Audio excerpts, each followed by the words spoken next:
만민의 구주 예수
주 예수는 나의 목자시니 내게 부족함이 없으리로다.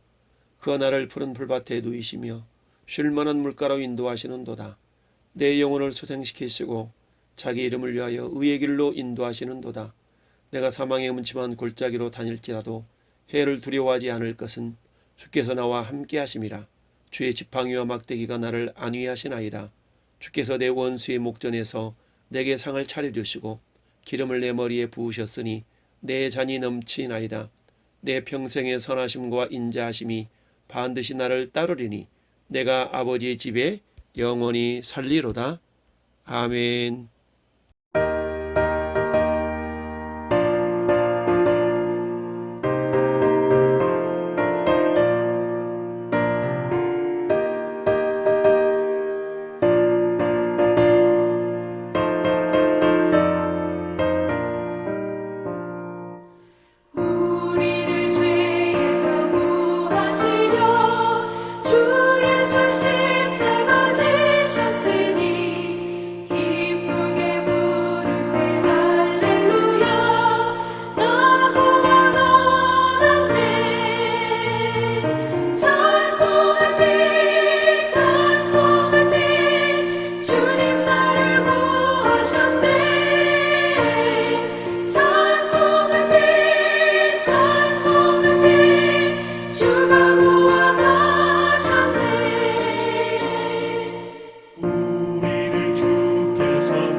(630장) 진리와 생명 되신 주.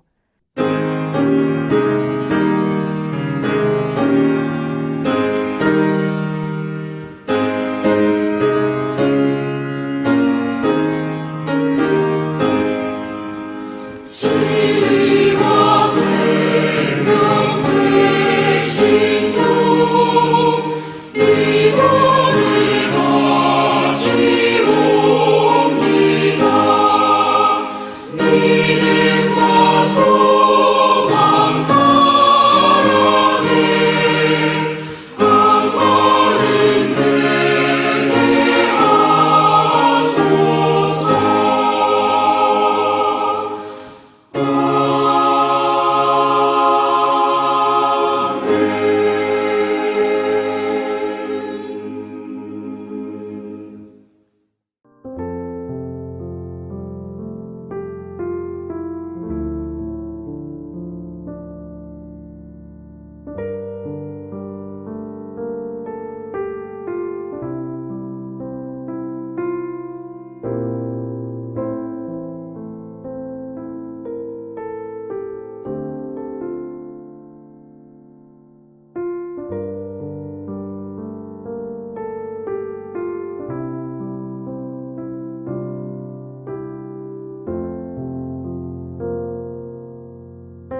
할렐루야. 오늘 3월 마지막 주일, 특별히 종료 주일이요. 또한 선교 주일로 함께 지킬 수 있어서 감사합니다. 어제는 은혜의 단비가 내려서 가물은 대지를 적셔 주었습니다. 오늘은 말씀의 단비가 내려서 저와 여러분의 메마른 심령을 적셔 주시기를 바랍니다. 지난 주일에는 예수께서 아사셀을 위한 제물로 이 땅에 오신 것에 대하여 살펴보았습니다. 예수님은 마치 아사셀 염소를 위한 화목 제물처럼 이 땅에 오셔서 우리의 모든 죄를 담당하시고 고난받으시고 죽으셨습니다. 그런데 감사한 것은 죽으시고 끝이 아니라 다시 부활의 첫 열매가 되셨다는 것입니다. 오늘은 특별히 기독교에서 가장 소중한 절기로 지키는 부활절을 한 주간 앞두고 종료주일 혹은 고난주일로 지키는 날입니다. 그런데 또한 우리 교회는 매주 네 번째 주일을 선교주일로 지키고 있습니다. 이는 예수님을 전하는 귀한 사역과 관련이 있는 것이기 때문에 오늘 예수님의 공생애를 마무리하는 한 주간의 삶을 시작하는 날입니다. 오늘 본문은 예수님의 승리의 예루살렘 입성 전에 있었던 사건을 보도하는 12장의 둘째 단락입니다. 여기서는 예수께서 구속사역의 최종 성취인 십자가 고난을 받으시기 위하여 예루살렘의 평화의 왕으로 공식 입성하시기 하루 전날인 금요일에 베다니 문둥이 시몬의 집에서 발생한 마리아의 향유를 부어드린 사건과 유대 종교 지도자들의 나사로 살해 음모에 대해서 보도하고 있는 1절부터 11절에 이어서 마침내 예수께서 예루살렘의 평화의 왕으로 공식 입성하신 사건을 보도하고 있습니다. 본문의 이 사건은 마리아의 향유 도유 사건이 있었던 다음 날, 곧 소위 성고난 주간으로 불리는 예수님의 공생의 마지막 한 주간의 발생을 기록한 내용입니다. 즉 예수께서는 예루살렘에 공식 입성하시는 것으로 당신의 마지막 한 주간을 시작하신 것입니다. 특별히 이 사건은 지금껏 천국 복음의 전파와 자신의 죽음 후 당신의 몸된 교회를 설립, 유지할 제자들의 훈련을 위한 시간 확보를 위하여 자신을 되도록 감췄던 것과는 달리 비로소 당신 자신은 우리 죄를 담당하시기 위하여 성육신하신 메시아여 구속주가 되심을 만천하에 공개적으로 선언하신 사건이라는 점에서 구속사 그 자체를 응축적으로 보여주는 대사건이었습니다. 그런데 본문을 보면 예수께서는 예루살렘에 입성하실 때 왕이나 개선 장군이 입성할 때 병거나 말을 탔던 것과는 달리 겸손하게 나귀 새끼를 타고 입성하셨습니다. 이것은 메시아에 대해 예언하고 있는 구약성경 스가랴 9장 9절의 성취로 이는 당신이 이 세상에 군림하게 오신 것이 아니라 도리어 자신을 대속물로 내어주사 인류를 죄에서 구원하시기 위하여 온 구속주요 평화의 왕임을 보여주는 의미가 있습니다. 마치 마가복음 10장 45절에 인자가 온 것은 섬김을 받으려 함이 아니라 도리어 섬기려 하고 자기 목숨을 많은 사람의 대속물로 주려 함이니라 라는 말씀을 이루시기 위함입니다. 한편 예수님의 예루살렘 입성 소식을 들은 예루살렘의 수많은 사람들은 거리로 뛰쳐나와서 종려나무 가지를 흔들면서 호산나를 외쳤습니다. 호산나의 뜻은 우리를 구원하소서라는 뜻입니다. 이는 그들이 죽은 나사로까지도 살리신 예수께서 자신들에게 승리와 구원을 가져다 줄 것으로 기대하였기 때문이죠. 물론 그들의 기대는 영적이고 궁극적인 것이 아니라 지극히 현세적인 것으로서 로마 제국의 압제로부터 해방되어 정치적 메시아 왕국의 영광과 축복을 누리려는 그런 것에 지나지 않았던 것입니다. 때문에 그들은 자신들이 그토록 열렬히 환호했던 예수께 시상의 메시아 왕국을 건설할 의사가 없음이 확인이 되자 불과 며칠이 지나지 않아서 도리어 예수를 십자가에 못 박아 죽이라고 외쳤던 무리로 변화되었던 것입니다. 요한복음 19장 15절에 그들이 소리 지르되 없이 하소서 없이 하소서 그를 십자가에 못 박게 하소서. 빌라도가 이르되 내가 너희 왕을 십자가에 못 박으랴? 대제사장들이 대답하되 가이사 외에는 우리에게 왕이 없나이다 라고 말하고 있습니다. 한편 예수님의 예루살렘 입성 사건을 기록한 본문을 통해서 오늘 우리에게 주시는 교훈을 살펴보도록 하겠습니다. 오늘 본문 속에 나타난 하나님은 따라합시다. 하나님은 빛이십니다. 그렇습니다. 하나님께서 빛이시라는 그 개념을 우리 머릿속에 담아두고 오늘 본문을 이해하기를 바랍니다. 첫째, 하나님 빛이시라는 의미 속에는 예수님은 이 땅에 어둠을 밝히는 빛으로 오셨다라는 것입니다. 요한복음 1장 9절에 참빛 곧 세상에 와서 각 사람에게 비추는 빛이 있었나니 그가 세상에 계셨으며 세상은 그로 말미암아 지은 바 되었으되 세상이 그를 알지 못하였고 자기 땅에 오매 자기 백성이 영접하지 아니했다라고 말씀합니다. 이사야 9장 2절에도 흑암에 행하던 백성이 큰 빛을 보고 사망의 그늘진 땅에 거주했던 자에게 빛이 비치도다라고 예수 그리스도께서 장차 오실 것에 대해서 예표하고 예언하고 있는 말씀입니다. 두 번째, 하나님이 빛이시라라는 의미 속에는 예수께서 우리 안의 죄를 밝히시는 빛이라는 것입니다. 누가복음 5장 8절에 시몬 베드로가 이를 보고 예수의 무릎 아래 엎드려 이르되 주여 나를 떠나소서 나는 죄인이로소이다 라고 말합니다. 예수님을 시험했던 베드로가 만선의 기쁨을 경험하자 비로소 자신이 죄인인 것을 볼 수가 있었다는 이야기입니다. 이사야 49장 6절에도 그가 이르시되 네가 나의 종이 되어 야곱의 지파들을 일으키며 이스라엘 중에 보존된 자를 돌아오게 할 것은 매우 쉬운 일이라. 내가 또 너를 이방의 빛으로 삼아 나의 구원을 베풀어서 땅끝까지 이르게 하리라 라고 말씀하셨습니다. 세 번째, 하나님이 빛이시라는 의미 속에는 예수님이 생명의 빛으로 이 땅에 오셨다라는 것입니다. 요한복음 8장 12절에 예수께서 또 말씀하여 이르시되 나는 세상의 빛이니 나를 따르는 자는 어둠에 다니지 아니하고 생명의 빛을 얻으리라. 예수님이 이 땅에 빛으로 오셨기 때문에 그 빛에는 생명이 들어있는 것이죠. 그 생명을 우리에게 주시기 위한 빛으로 이 땅에 오신 것입니다. 또한 하나님은 빛이시라는 의미 속에는 성령님께서 하나님의 영광을 알게 하시는 빛이시라는 의미입니다. 고린도후서 4장 6절에 어두운 데에 빛이 빛이라 말씀하셨던 그 하나님께서 예수 그리스도의 얼굴에 있는 하나님의 영광을 아는 빛을 우리 마음속에 비추셨느니라. 그것이 곧 성령 하나님이신 것이지요. 그래서 사도 바울은 에베소 교회를 향해서 에베소서 1장 17절에 이렇게 기도하고 있습니다. 우리 주 예수 그리스도의 하나님 영광의 아버지께서 지혜와 계시의 영을 너희에게 주사 하나님을 알게 하시고 너희 마음의 눈을 밝히사 그의 부르심의 소망이 무엇이며 성도 안에서 그 기업의 영광의 풍성함이 무엇이며 그의 힘의 유력으로 역사하심을 따라 믿는 우리에게 베푸신 능력의 지극히 크심이 어떤 것을 너희로 알게 하시기를 구하노라 라고 기도하고 있습니다. 이처럼 예수님은 이 땅의 죄와 사망의 어둠 속에 있는 영혼들에게 빛을 비추어 구원을 얻도록 하시기 위해서 참 빛으로 오신 구세주이십니다. 오늘 본문은 생명의 빛으로 오신 예수님을 대하는 군중들의 태도를 보면서 오늘을 사는 저와 여러분들에게 주시는 교훈을 살펴보기를 원합니다. 그것은 예수님의 예루살렘 입성에 대한 생각들을 살펴봄으로 알아갈 수가 있습니다. 12절은 그 이튿날에 라는 단어로 시작을 합니다.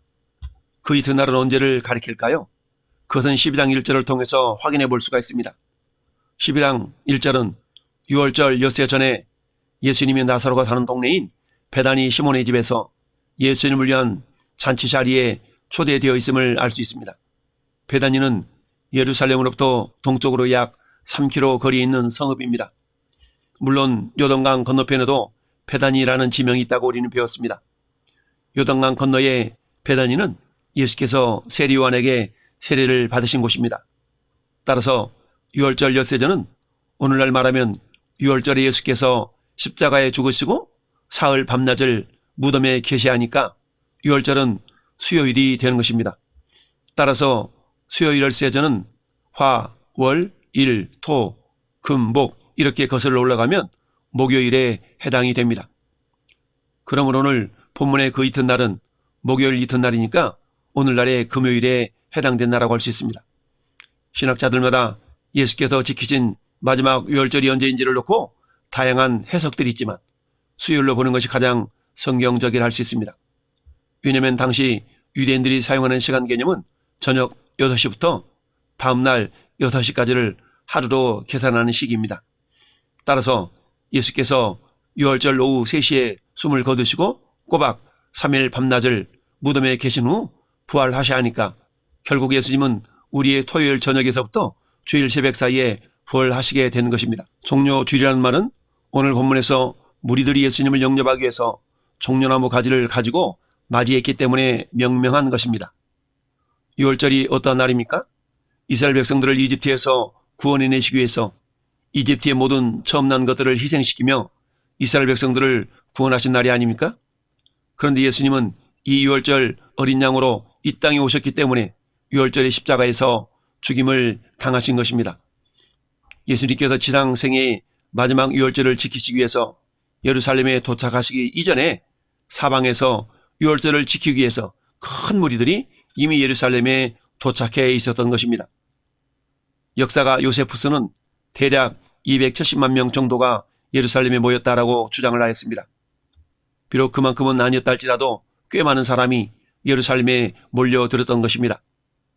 그들은 죽은 나사로를 살리신 예수님이 예루살렘에 오신다는 소식을 듣고 그분을 환영할 준비를 하였던 것입니다. 그렇다면 예수님의 예루살렘 입성에 대한 무리들의 생각은 어땠을까요? 오늘 13절 말씀을 보면 종려나무 가지를 가지고 맞으러 나와 외치되 호산나 찬송하리로다 주의 이름으로 오시는 이 곧 이스라엘의 왕이시여 하더라라고 기록을 하고 있습니다. 이들은 예수님을 그저 정치적인 메시아로 원했던 것입니다. 그것은 로마의 압제로부터 구원을 이루실 수 있는 그런 주역으로 예수님을 생각했던 것이죠. 그래서 호산나라고 외쳤던 것입니다. 이스라엘이 또한 왕권을 회복하는 그런 주인공으로 예수님을 원했던 것입니다. 오늘 13절 말씀에 종려나무 가지를 가지고 맞으러 나가 외치되 호산나 찬송하리로다 주의 이름으로 오시는 이 곧 이스라엘 왕이시여 하더라 라고 말씀하고 있습니다. 그런데 이처럼 주님을 찬양하며 환영했던 이들이 자신들의 욕구가 성취되지 못하자 이내 예수님을 십자가에 못 박아 죽이라고 외치는 무리로 돌변해 버렸던 것입니다. 요한복음 19장 14절 말씀에 이날은 유월절의 준비일이요 때는 제6시라 빌라도가 유대인들에게 이르되 보라 너희 왕이로다. 그들이 소리 지르되 없이 하소서 없이 하소서 그를 십자가에 못 박게 하소서. 빌라도가 이르되 내가 너희 왕을 십자가에 못 박으랴. 대제사장들이 대답하되 가이사 외에는 우리에게 왕이 없나이다 하니 이에 예수를 십자가에 못 박도록 그들에게 넘겨주었다라고 말씀합니다. 두 번째, 제자들의 반응을 살펴보기를 원합니다. 그런데 제자들 역시도 무리들과 큰 별반 차이가 없는 것을 성경은 말씀합니다.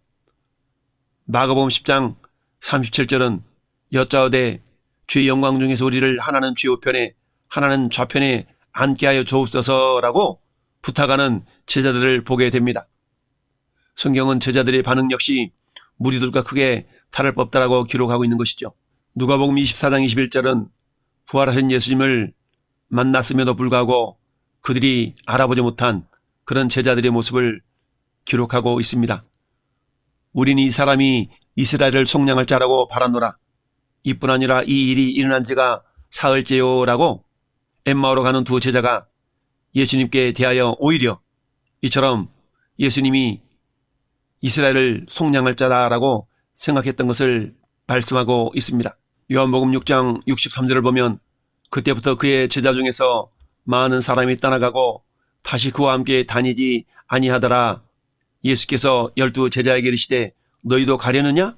시몬 베드로가 대답하되 주여 영생의 말씀이 주께 있사오니 우리가 누구에게로 가오리까? 우리가 주는 하나님의 거룩하신 자인 줄을 믿고 알았사옵나이다 라고 고백합니다. 이랬던 베드로도 예수를 모른다고 3번씩이나 부인하고야 맙니다. 왜일까요? 16절 상반절이 이것을 증거하고 있습니다.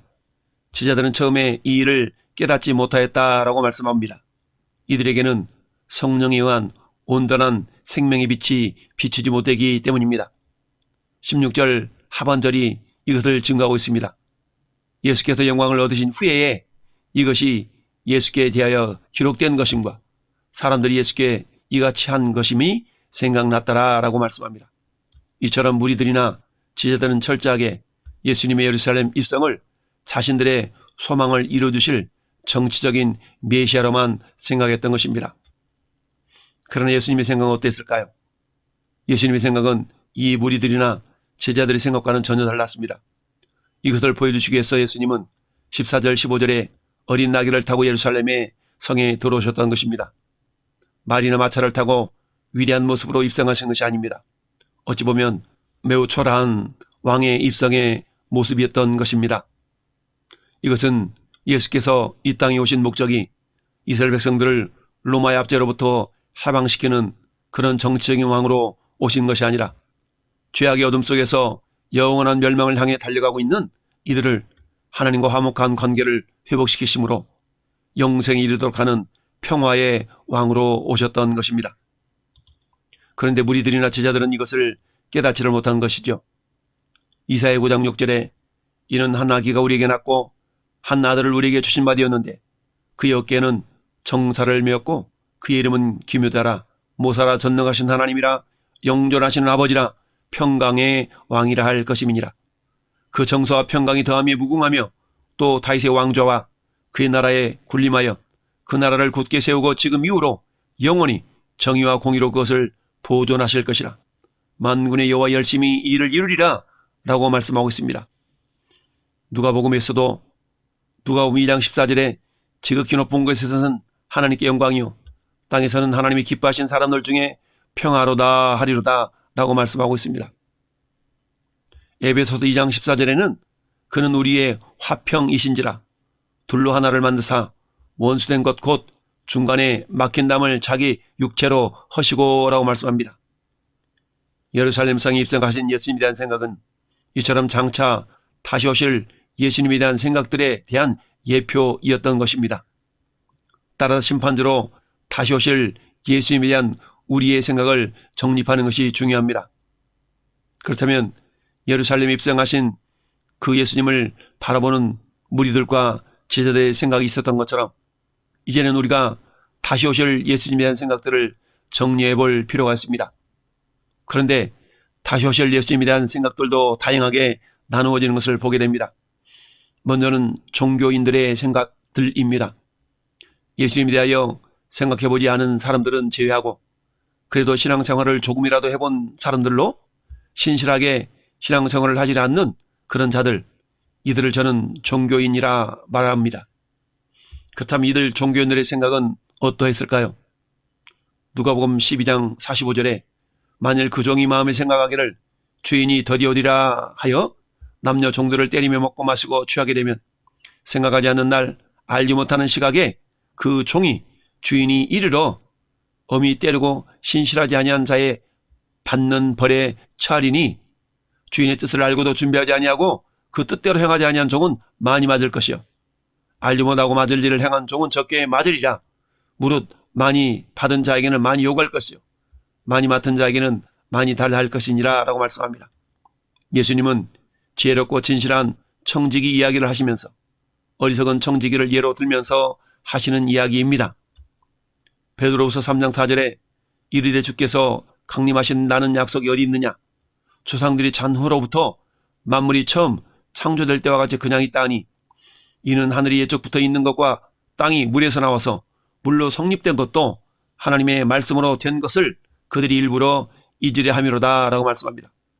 종교인들은 창세 이후 지금껏 변한 것이 없고 예수님도 곧 오신다는 말씀을 하셨지만 2000년이 지난 지금도 오시지 않는 것으로 봐서 안 오실지도 몰라 하면서 자기 마음대로 살아가는 자들입니다. 그러나 성경은 이러한 종교인들의 생각을 반박하십니다. 베드로서 3장 8절에 사랑하는 자들아 주께는 하루가 천년 같고 천년이 하루 같다는 이 한 가지 사실을 잊지 말라. 주의 약속은 어떤 이들이 더디다고 생각하는 것 같이 더딘 것이 아니라 오직 주께서는 너희를 대하여 오래 참으사 아무도 멸망하지 아니하고 다 회개하기에 이르기를 원하시느니라 라고 말씀합니다. 그렇다면 그리스도인들이 곧 신앙인들이 예수님의 다시 오심에 대한 생각은 어떠한 것일까요? 신실하게 신앙생활을 하며 살아가는 그리스도의 생각은 어떨까요? 대표적인 신앙인인 사도 바울의 생각을 한번 살펴보십시다. 디모데후서 4장 7절 8절에 나는 선한 싸움을 싸우고 나의 달려갈 길을 마치고 믿음을 지켰으니 이제 이후로는 나를 위하여 의의 면류관이 예비되었으므로 주 곧 의로우신 재판장이 그날에 내게 주실 것이며 내게만 아니라 주의 나타나심을 사모하는 모든 자에게 노니라 라고 말씀하고 있습니다. 사도 바울은 그의 인생을 크게 선한 싸움을 싸웠고 달려갈 길을 마쳤고 믿음을 지킨 인생이었다라고 고백합니다. 그렇지만 그것으로 끝이 아니라 반드시 주님께서 다시 재림하셔서 그 모든 삶을 심판받을 날이 있음을 그는 믿고 이것을 준비하는 삶을 살았다라는 것이죠. 신실한 신앙인들은 주님이 주실 상급을 생각하며 다시 오실 주님을 맞이할 준비를 하면서 살아가는 것입니다. 계시록 19장 9절에 전사가 내게 말하기를 기록하라. 어린 양의 혼인잔치에 청함을 받은 자들은 복이 있도다 하고 또 내게 말하되 이것은 하나님의 참되신 말씀이라 라고 하고 있습니다. 즉 이들은 예수님의 거룩한 신부들로 청함 받는 것을 준비하는 자들인 것입니다. 계시록 22장 20절에 이것들을 증언하신 이가 이르시되 내가 진실로 속히 오리라 하시거늘 아멘 주 예수여 오시옵소서라고 기록합니다. 그렇습니다. 한마디로 말하면 마라나타 신앙을 가지고 살아가게 된다는 것입니다. 그렇다면 예수님은 다시 오실 그날에 예수님은 어떤 생각을 하고 계실까요? 고린도후서 5장 18절에 모든 것이 하나님께로 났으며 그가 그리스도로 말미암아 우리를 자기와 화목하게 하시고 또 우리에게 화목하게 하는 직분을 주셨으니 라고 말씀하는데 예수님은 우리들에게 내가 너희에게 화목하게 하는 직분을 주었으니 이 직분을 잘 감당하라는 것입니다. 계시록 19장 7절에 우리가 즐거워하고 크게 기뻐하며 그에게 영광을 돌리세 어린 양의 혼인 기약이 이르렀고 그의 아내가 자신을 준비하였으므로 그에게 빛나고 깨끗한 세마포옷을 입도록 허락하셨으니 이 세마포옷은 성도들의 옳은 행실이로다 하더라. 선사가 내게 말하기를 기록하라. 어린 양의 혼인잔치에 청함을 받은 자들은 복이 있도다 하고 또 내게 말하되 이것은 하나님의 참되신 말씀이라 하시기로. 그렇습니다. 예수님은 우리 모두가 예수님의 혼인잔치에 거룩한 신부들로 청함받기를 원하고 계십니다. 이것을 준비하며 살아가라는 것이죠. 신실한 예수님의 신부들은 새 예루살렘 성에서 우리의 신랑 되신 예수님과 함께 영원한 생명, 즉 참된 생명을 누리는 자들이 된다는 것을 알고 준비하시기를 원하십니다. 이처럼 종료주일에 예수님을 향하여 호산나를 외쳤던 무리들과 제자들의 생각과 예수님의 생각은 매우 달랐음을 성경은 말씀합니다. 한마디로 말하면 동상이몽이었던 것입니다. 그렇다면 우리는 이 마지막 시대를 살아가는 우리는 어떻게 준비해야 할까요? 그것은 동상이몽에서 깨어나 주님과 같은 꿈을 꾸는 자들이 되어야 합니다. 이것을 위해서 첫째는 성령의 능력을 덧입기를 사모해야 합니다. 왜냐하면 제자들에게 아직 성령이 임재하지 않았기 때문에 주님의 뜻을 밝히 깨닫고 믿는 믿음이 생기지 않았던 것입니다. 그래서 사도 바울은 에베소 교회를 향하여서 이렇게 도고 기도를 중보 기도를 하고 있는 것을 봅니다.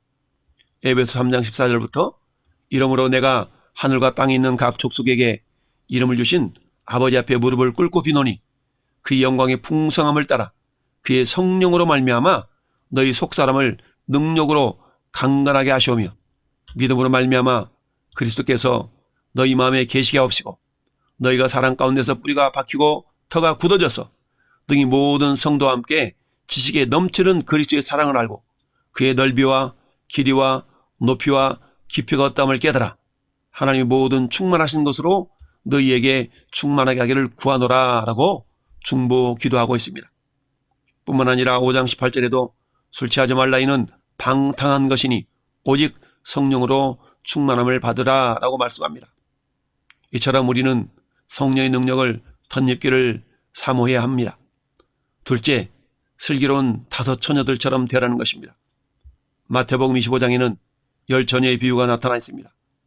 그때 천국은 마치 등을 들고 신랑을 맞으러 나간 10처녀와 같다리니 그 중에 5은 미련하고 5은 슬기 있는 자라라고 말씀합니다. 슬기 있는 5처녀는 어떻습니까? 여분의 기름을 준비해서 그 기름이 등잔의 기름이 떨어질 때에 여벌의 기름으로 등잔불을 밝히는 그런 슬기로움이 있었던 자입니다. 그래서 주님은 그런저 깨어있으라 너희는 그날과 그때를 알지 못하느니라 라고 말씀하고 있습니다.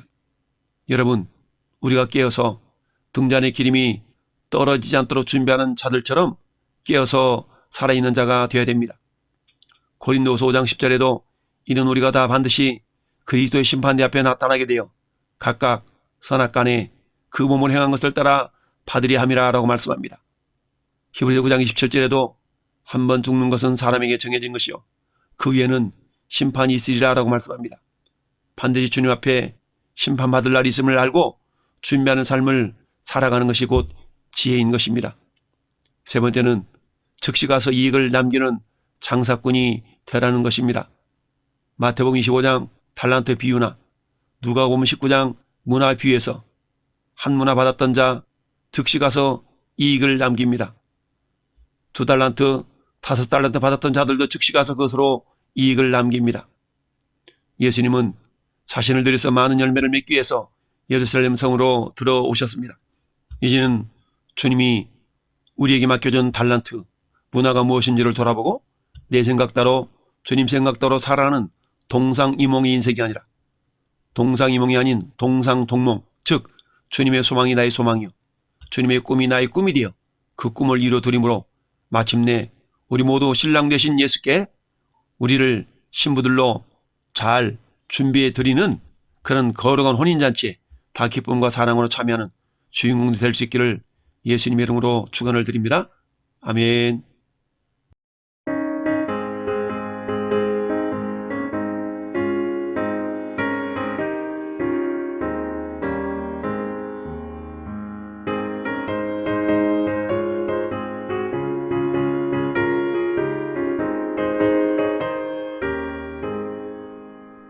익은 곡식 거둘 자가 없는 이때에 누가 가서 거둘까? 내가 어찌 게으르게 앉아 있을까? 어서 가져만 들어 보내주 보내소서 보내소서 보내주 보내소서 보내소서 숯불 내 입술에 대니 어찌 주저할까 주여 나를 보내주소서 주가 두루 다니시며 일꾼 부르나 따르는 자 적도다. 보라 주의 사랑하는 익은 곡식을 어서 거두러 가자. 보내주 보내소서 보내주 보내소서 보내소서 재단 숯불 내 입술에 대니 어찌 주저할까 주여 나를 보내주소서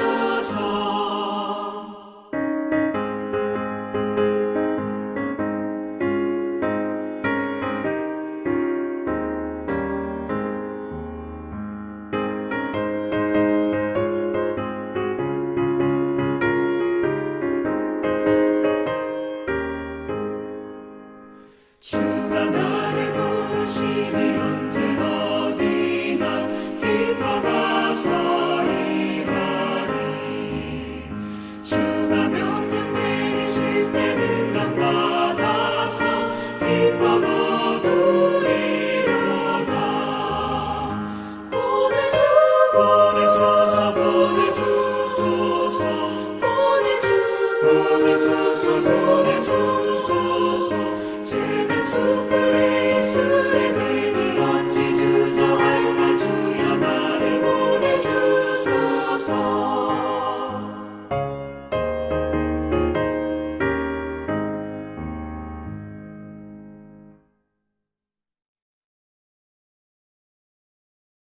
지금은 우리의 신랑 되시는 예수 그리스도의 은혜와 죄와 사망 가운데 있는 우리를 살리시려고 독생자를 생명의 빛으로 보내주신 아버지 하나님의 크신 사랑하심과 우리 안에서 주님의 꿈이 내 꿈이 되도록 도우시는 성령님의 대주교통 감화감동 이루 역사심이 동상이몽에서 깨어나 예수님과 동상동몽을 꿈꾸기를 원하는 모든 성도들 머리 위와 이 나라의 민족 위에 영원토록 함께 있을지어다. 아멘.